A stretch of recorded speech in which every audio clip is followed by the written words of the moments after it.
Defense is almost completely ignored in chess literature.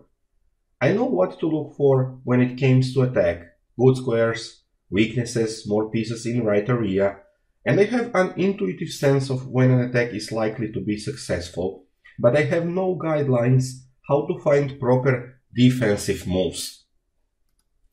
These are the words from one of our students who has been asked about this course.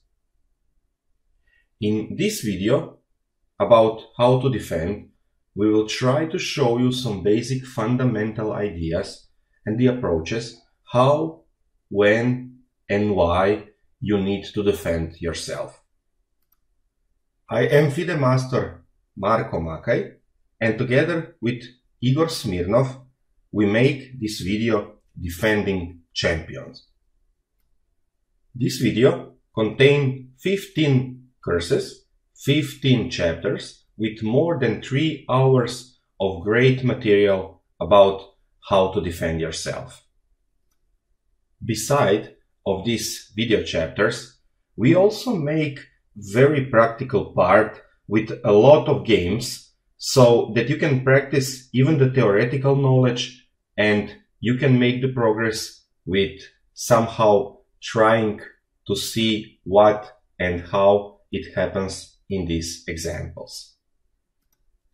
This video is very practical and it's mostly based on fundamental ideas about how to defend.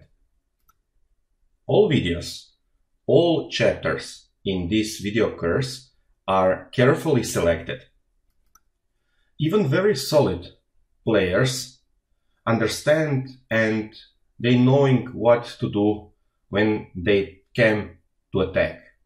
But when they need to defend, they lost their games without any big play.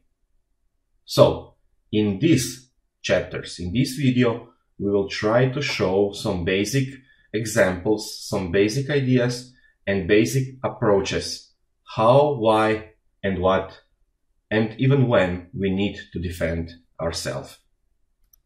I say that this is very practical course because we base this course in the survey of our students and we ask them what and where they have the problems in a defense. For instance, one of the problem is, and one of the students asked, how to form a solid repertoire against serious attacking players. The answer on this question is in the chapter about how to defend yourself in the openings. And this is also one of the chapters in this video. A couple of other students ask something like this. How can I recognize worst position and first step to prepare for a defense? Or sometimes I gain a material advantage, but the opponent has some initiative, and even if I know it's unsound, I have difficulty in defending. I seem to always overestimate the opponent's attack. Or even the question, how to know when to defend or ignore the opponent's idea, activity, or even the attack. The answer on all of those questions is in the chapter about how to evaluate the position. Some of the next questions was, if you are in inferior position, it is tough to stay motivated.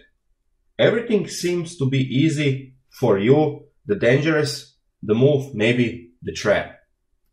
Or how to stay clear-minded in the hard game if you can't find any good idea in the position, even if your opponent wouldn't play strongest moves. Very nice question is also something more about the psychological aspects of defense. How to create a positive mindset when is in difficult position. How to stay focused for a long and tough defense. Based on those kind of the questions, we make one chapter about the psychology in defense. And this is also very, very nice chapter about how to stay focused, not lose the concentration, and how to set your mind for a very difficult time when you need to defend yourself. Very related with this chapter about psychology in defense is one of the chapter about how we can try to consolidate and save almost lost position that even look like the lost position. In this chapter, we will try to say and to show something about premature resignation and when it's time to resign or to try to find some very hidden ideas. Some of the chapters are dedicated to the lessons about how to stop losing material, how to use resources in defense economically, and how to actively defend yourself, and when and why and how is the time to make some counterattacks. Some of the even very solid players have some easy and not so easy time in view of gambits and counter gambits in the opening. So one of our students make the question like this one. I wish to learn to defend against bad situations and the gambits. I would like to know what are the key factors and principles to look out. And because of this, we make the chapter about how to deal yourself with opening gambit and are really the counter gambits good. And basically, we will speak about some key ideas, some key openings gambit, and really what happens if some of your opponents try to counter gambit. In few of the chapters, we will see how and when we need to use some very defensive techniques. Some of those techniques will be simplification or maybe perpetual check, sometimes even the stalemate, or something that I really like is the fortresses. Those are defensive techniques that you need to understand. You need to know them, and then you'll be able to use them in your chess games. Like I say, fortress is one of the best and most impressive techniques that you can use in your defensive approaches. And this is something with and the kind of the motive which one we can defend us in the positions with much more less material, and in most cases we make some remarkable draws. This is very impressive technique, and because of this I want to show you this very practical example. This is the position from real game, and not as the game as you need and you think it can be. This is nothing else but the game between Magnus Carlsen and Sergei Karyakin in their World Championship match.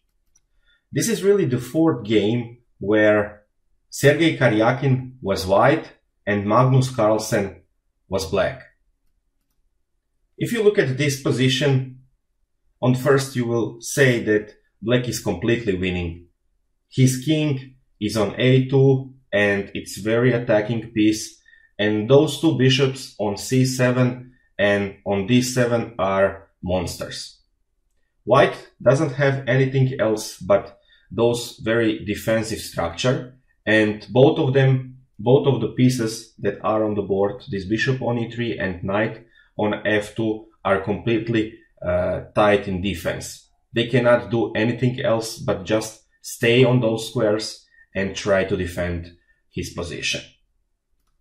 But if you look at this position a little bit more careful, you will see that Sergei Karyakin used very sophisticated technique. Defensive technique which allow him to save this game. He created the fortress.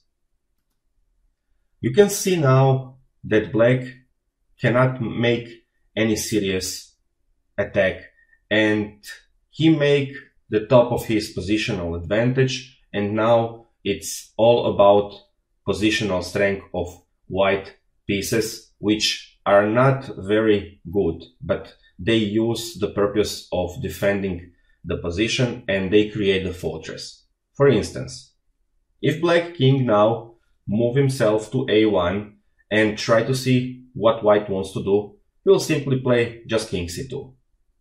And after king e2, king can go back to c1, and you can see that black cannot play for a win. He cannot do anything else but repeat those moves.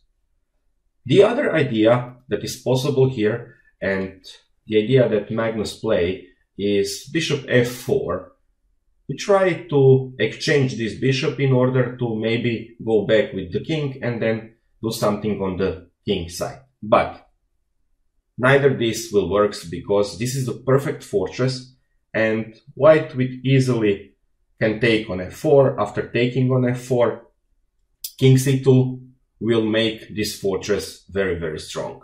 And it's not so difficult to see that even though the black pieces was and are better, white create with very impressive technique the position that cannot be broke.